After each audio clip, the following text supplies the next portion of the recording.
Alice's Adventures in Wonderland by Lewis Carroll. Chapter 1. Down the Rabbit Hole.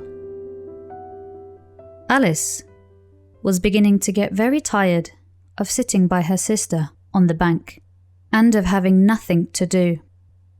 Once or twice, she had peeped into the book her sister was reading, but it had no pictures or conversations in it. And what is the use of a book, thought Alice, without pictures or conversation?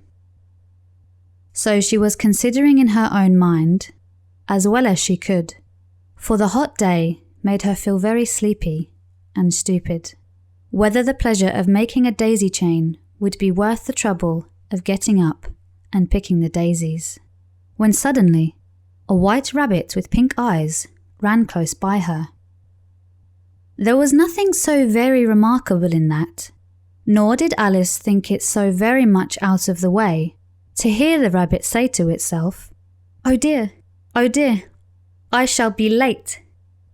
When she thought it over afterwards, it occurred to her that she ought to have wondered at this, but at the time, it all seemed quite natural. But when the rabbit actually took out a watch out of its waistcoat pocket and looked at it, and then hurried on, Alice started to her feet, for it flashed across her mind that she had never before seen a rabbit with either a waistcoat pocket or a watch to take out of it, and burning with curiosity, she ran across the field after it, and fortunately was just in time to see it pop down a large rabbit hole under the hedge. In another moment, down went Alice after it, never once considering how in the world she was going to get out again. The rabbit hole went straight on like a tunnel for some way, and then dipped suddenly down, so suddenly that Alice had not a moment to think about stopping herself before she found herself falling down a very deep well. Either the well was very deep, or she fell very slowly, for she had plenty of time as she went down to look about her and to wonder what was going to happen next. First, she tried to look down and make out what she was coming to, but it was too dark to see anything. Then she looked at the sides of the well and noticed that they were filled with cupboards and bookshelves. Here and there she saw maps and pictures hung upon pegs. She took down a jar from one of the shelves as she passed. It was labelled Orange Marmalade, but to her great disappointment, it was empty. She did not like to drop the jar for fear of killing somebody, so managed to put it into one of the cupboards as she fell past it. Well, thought Alice to herself, after such a fall as this, I shall think nothing of tumbling downstairs. How brave they'll all think me at home. Why, I wouldn't say anything about it, even if I fell off the top of the house. Which was very likely true. Down, down, down. Would the fall never come to an end? I wonder how many miles I've fallen by this time, she said aloud. I must be getting somewhere near the centre of the earth. Let me see. That would be 4,000 miles down, I think, for, you see, Alice had learnt several things of this sort in her lessons in the schoolroom. And though this was not a very good opportunity for showing off her knowledge, as there was no one to listen to her, still, it was good practice to say it over. Yes, that's about the right distance, but then I wonder what latitude or longitude I've got to. Alice had no idea what latitude was, or longitude either, but thought they were nice grand words to say. Presently she began again. I wonder if I shall fall right through the earth. How funny it'll seem to come out among the people that walk with their heads downwards. The antipathies, I think. She was rather glad there was nobody listening, this time, as it didn't sound at all the right word. But I shall have to ask them what the name of the country is, you know. Please, Mum, is this New Zealand or Australia? And she tried to curtsy as she spoke. Fancy curtsying as you're falling through the air. Do you think you could manage it? And what an ignorant little girl she'll think me for asking. No, it'll never do to ask. Perhaps I shall see it written up somewhere.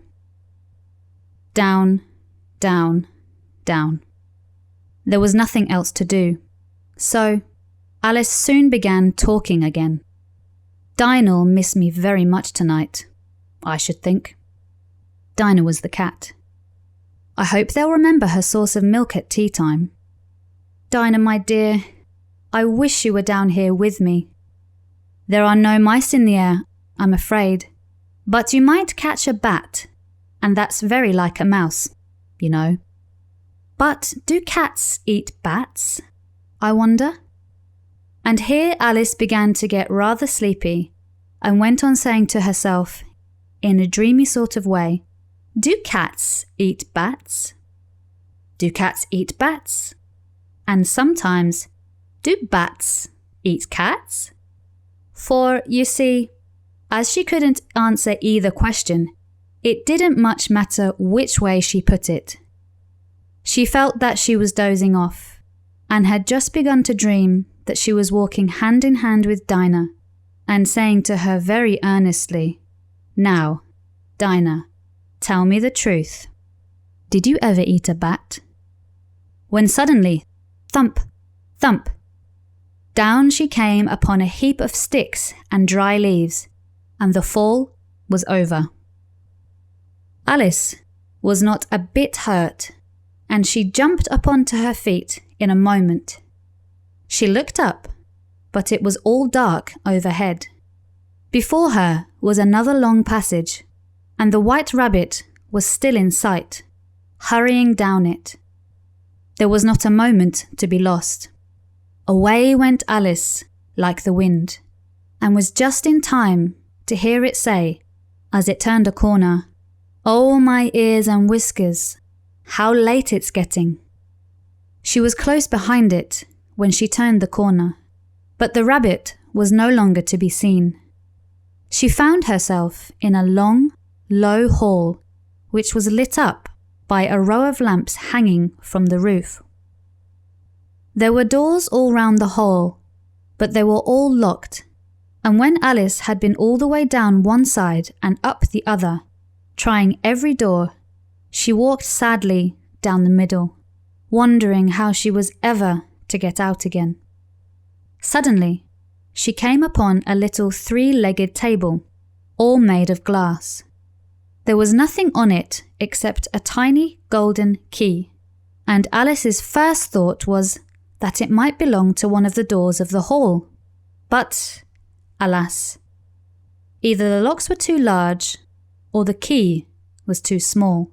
But, at any rate, it would not open any of them.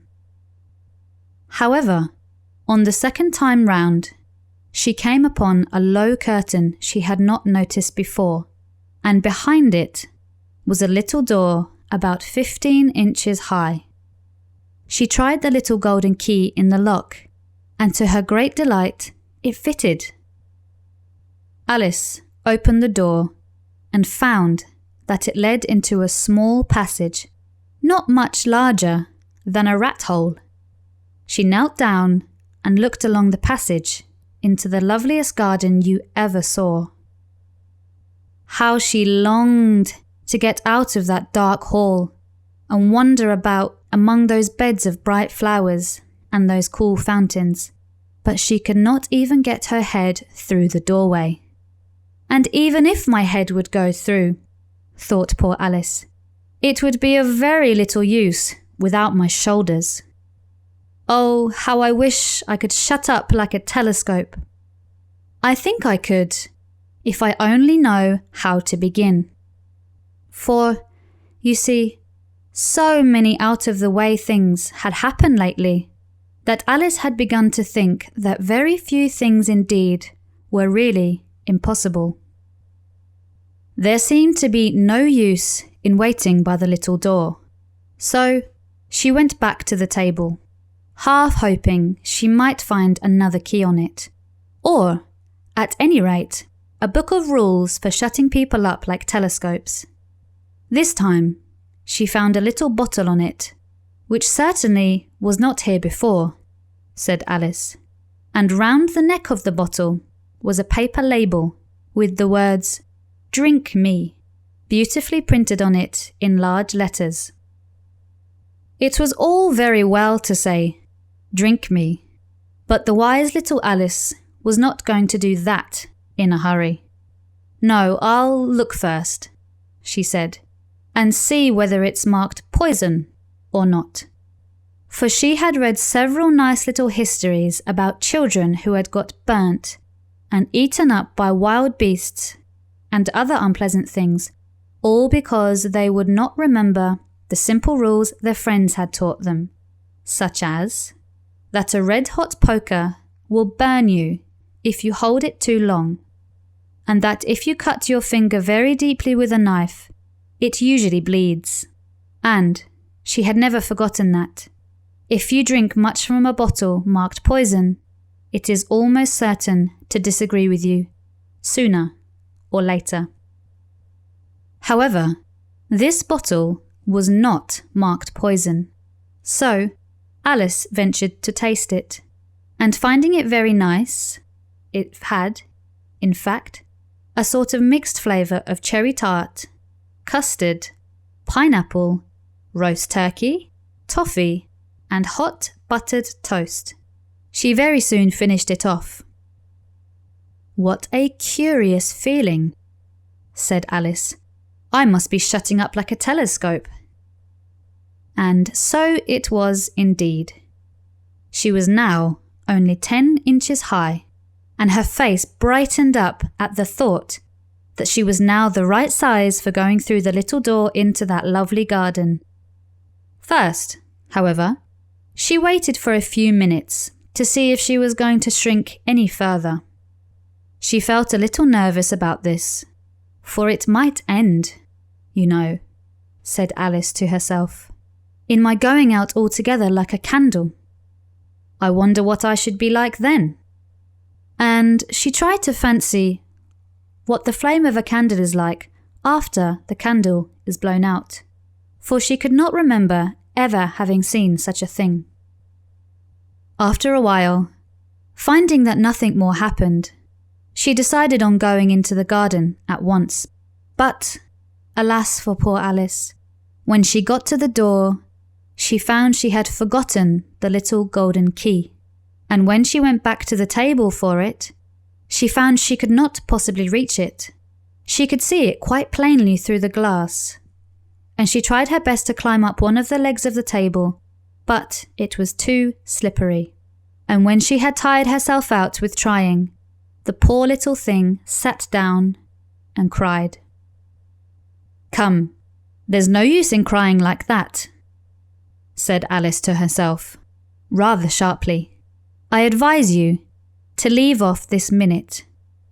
She generally gave herself very good advice, though she very seldom followed it, and sometimes she scolded herself so severely as to bring tears into her eyes, and once she remembered trying to box her own ears for having cheated herself in a game of croquet she was playing against herself.